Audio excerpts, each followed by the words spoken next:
Hey everyone, this is Zach, the broker of Zach Taylor Real Estate. Today, I want to talk about what seems like a very, very simple concept, but can get very, very complex. And so today we're talking about the binding agreement date, or when is a contract actually bound? How do we know, hey, two parties, we're now moving forward towards the closing date? What actually means that it's bound? And so many agents and even clients get confused about this. So I want to clear this up. And I'm, of course, going to start with the standard disclosure. Hey, I'm not an attorney, so definitely seek those out if you have any legal questions or anything else like that. But this is going to be from my framework, helping a lot of agents, building the brokerage, being several years in this industry. Here is what I have put together as what is the bound agreement date, the binding agreement date. And so it starts with this last line item on the purchase and sale agreement, acknowledgement of receipt. And this used to be called something different. So they've changed it to acknowledgement of receipt recently to kind of make it a little bit easier to understand. But let me read through this, and then I will cover different legal interpretations and bring that to you. That way you can best be prepared when working these offers. So acknowledgement of receipt. Blank hereby acknowledges receipt of the final accepted offer on date at blank o'clock AM or PM, and this shall be referred to as the binding agreement date for the purposes of establishing performance deadlines as set forth in this agreement. So what is the binding agreement date? The binding agreement date is when both parties have agreed and signed off on a contract and both parties have a copy. Now that second part is very important. Both parties have to sign off and agree to this contract, and both sides have to receive this copy in writing. And so let's go into, this is from the GRI Masterclass for contracts in Tennessee, but the binding agreement date is the date and time at which both buyer and seller have reached an agreement on the terms of the sale of real property. This date and time shall be the point at which the last offerer or licensee of the offerer received notice of the offeree's acceptance. So for example, let's say I'm a buyer's agent. I submit an offer to a listing agent.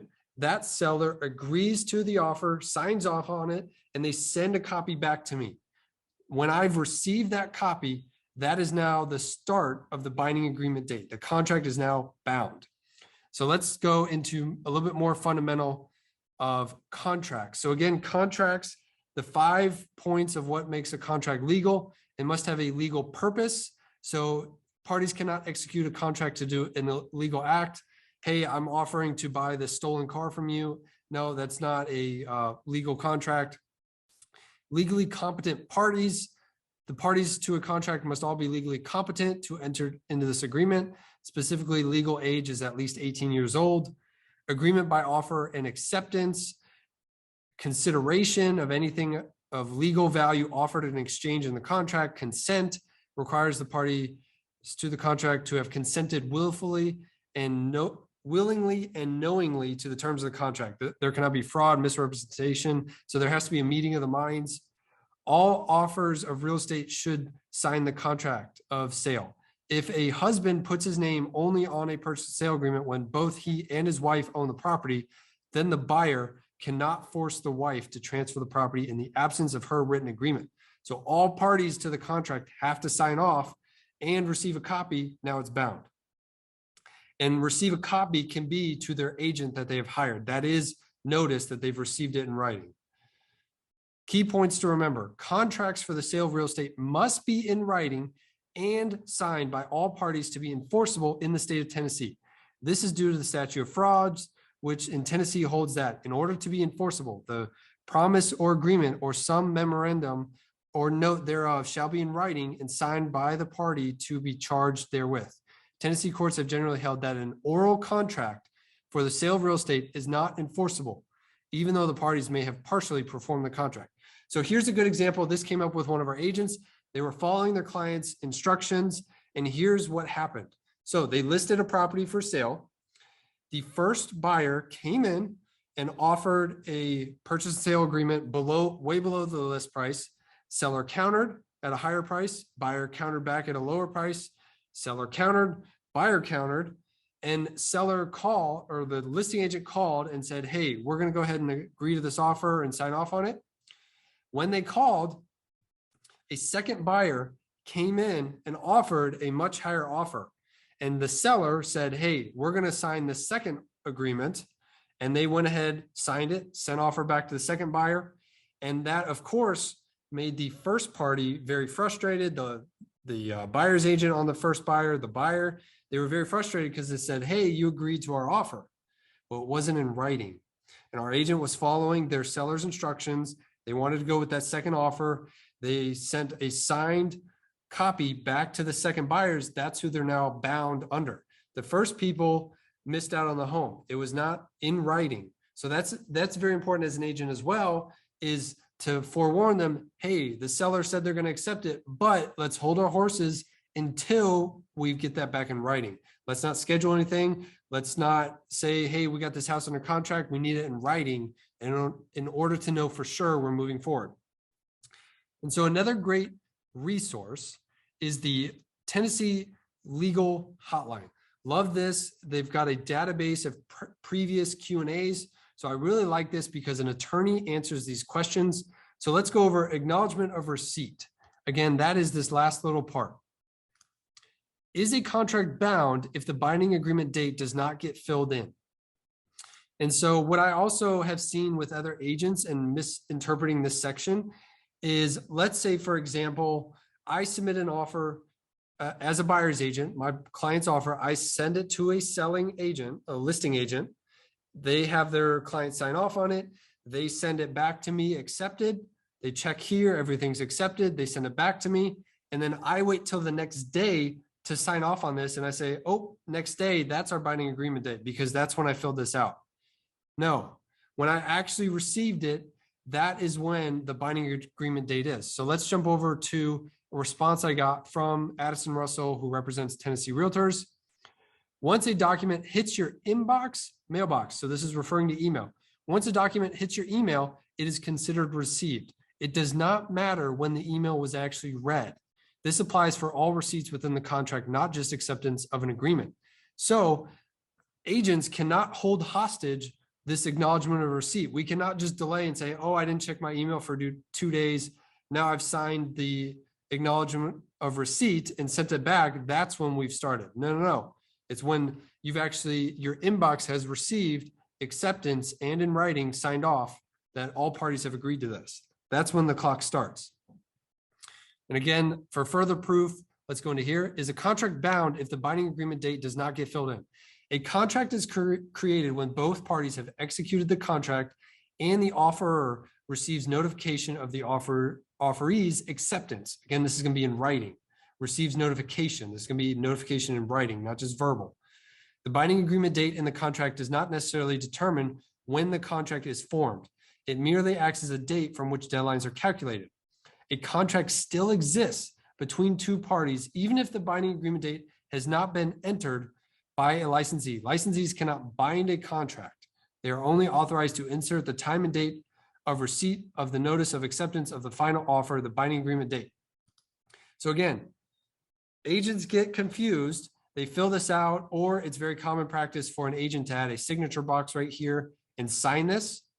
But this does not determine when the contract is bound. If both parties have signed this, the contract is between both parties, not between the agents. We are not a party to this contract. This is merely basically kind of a clerical, full transparency. Hey, here's when I've received the signed agreement, and this serves as our bound agreement date. If you forget to fill this out, the contract is still binding. If you fill it out the next day, this is still meant as when your email received it. So that's very important with this. What I like to do is, let's say I send over an offer as the buyer's agent, the seller signs it, listing agent sends it back to me. I go ahead that same day, sign off here, and then send it back to the listing agent just to say, hey, this is fully the buying agreement date. I've actually received this offer. What I like to do with my contracts too is when I send it to the other agent, I like to say, hey, please confirm receipt of this email and offer. And then I like them to respond back in email and say, I've received the offer. So I like that too for the binding agreement date. Some agents get confused and say, no, you have to fill this section out, this acknowledgement of receipt. You don't have to. Me simply sending the offer, or let's say the listing agent has sent me the offer, and I respond back and say received, well, it timestamps on my email when I've said, hey, I've received the final offer that's signed by everybody. That is good, but this is just further transparency. So don't get confused with that or say, hey, the contract doesn't start until the agent has signed off on it. No, both parties have signed off. The contract has started. This is kind of just a clerical full transparency section. Let's jump over to one more section right here, just to further clarify what I'm trying to say. So I would like some clarification concerning lines 405, 404 through 506. That's this section right here. They've added some sections in the contract, so it pushed down where this is. Of the purchase and sale agreement. It seems every agent and many brokers have different opinions as to who is supposed to sign and date the acknowledgement of receipt. I was just told by a broker that only the buyer or seller can sign that spot. I have also been told only brokers can sign it or the last agent whose client signed it. I've always been under the impression that the agent who receives it after it has been accepted and signed by the other agent's client is the one to date and sign. So licensees fill in the acknowledgement of receipt section, not buyers or sellers. Nothing prohibits a party to contract from completing this section. However, it is designed for the licensees to enter the date. So it doesn't have to be me as the broker. It can be the licensee. The buyer or seller could fill it out, but that is not the intention of that section at all. It is meant for the licensees to fully communicate between each other. Hey, here's the binding agreement date. Example, buyer made an offer to seller on December 1st at noon. Seller countered the offer to buyer on December 3rd at noon. Buyer accepted seller's counter on December 5th at noon. Seller's agent received notice, the signed contract from buyer on December 5th at 2 p.m. The binding agreement date would be December 5th at 2 p.m. and would be inserted by the seller's agent in the above scenario. Since he is the one receiving the notice of an accepted contract, a copy of the agreement with the binding agreement date should be sent to the other party. The binding agreement date can be inserted by the licensee receiving notice of acceptance.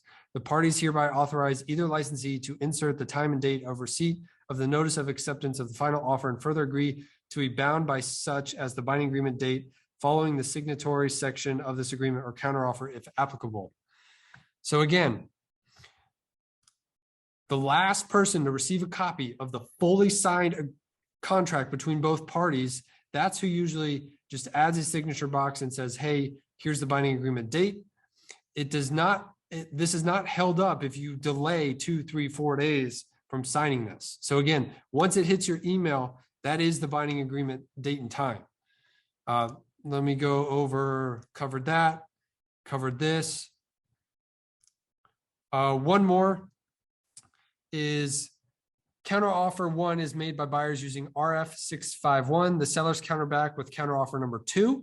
Everyone accepts and signs counteroffer 2 form. Both sides receive notice of acceptance and receive copy of signed counteroffer 2 with purchase and sale agreement. Contract is now bound. Does the seller also need to sign counter 1 to indicate it was counterback? And the attorney responded back, no. The original offer along with the executed counteroffer is sufficient. So if you go back and forth, I really do like, one, you should, let's say, for example, to get this binding, I submit an offer to the sellers and the listing agent. The listing agent and the sellers have checked counters, sent this back with a counteroffer. We move to the counteroffer and we accept it. You really should, whichever party is countering, they should sign off on this in counters. That basically connects the two puzzle pieces, purchase and sale agreement and the counteroffer, because the counteroffer just has some basic terms that they're countering, but we have to know which original purchase and sale agreement was signed off on. So it's really good practice. Counters, signed, send it to the other agent can hit accepted, signed, and then there's an acknowledgement of receipt here. So you would fill out this one, not the one on the purchase and sale agreement. You sign off acknowledgement of receipt on the most recent form. So that could be a counter, purchase, sale agreement. So that's the basics of what makes a contract bound. Hopefully that helps you guys out. Again, when you make it bound, that is day 0 on the contract. That's not day 1, it's day 0. So let's say today is the binding agreement date, and we have 3 days for our inspection timeframe. That's really quick, but we'll say 3 days for the inspection timeframe. That means today is Tuesday. So we have Wednesday, Thursday, Friday. Friday is our deadline at 11:59 p.m. pending that Friday is not a legal holiday or anything like that. But your binding agreement date is day 0. That starts all your time frames in your contract. So that's why it is so important to get that right.